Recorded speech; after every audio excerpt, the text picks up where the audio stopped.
All right, take me into the mind of a player here, Scal. So when you were playing, did you ever have a game where you're coming in, it's a little, you're like, we got to watch it, or there's another player that you're looking at, or maybe you're the bad guy? No one cares about my problems, but if you're a star player or one of the stars of this league, then everyone's going to be on high alert about that. I think for Denver, they have to focus in. And this is a really important game for them. Their defense right now is 22nd in the NBA. Yeah. That's unacceptable if you want to be a championship-level team. Yeah. When Jokic went out, they were motivated. They were a top 10 defense. But it feels like when Jokic is back, their offense is off the chart, so they feel like they can coast through it. Can't coast tonight. They got to show some fight. And I have a feeling that's why Jokic is on edge this year, because they're not delivering the way they're supposed to. Right now, they'd be the worst team defensively in the playoff conversation. Well, and you know what's interesting? It reminds me of kind of like playing against Boston.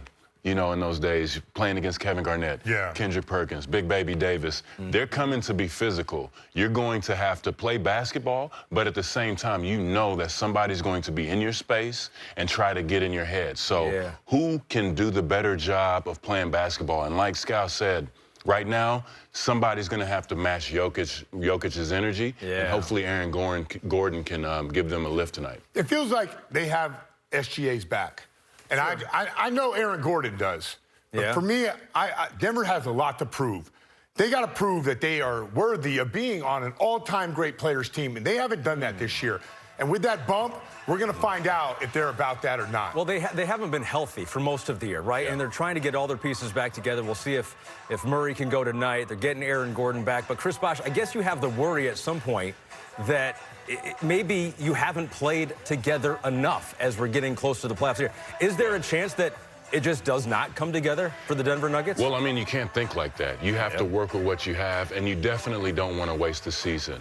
And I think, again, I keep repeating, that's why Jamal Murray is probably going to try to give it a go, because he knows how important tonight's game is. It would be a huge statement and a huge win if they can go into OKC and get a big win tonight, because that'll give them confidence moving into the rest of the season to close it out and moving into the playoffs, because they know they're going to be in those lower seeds. They might have to win one, if not two games in OKC. And I'm going to add to the chemistry conversation.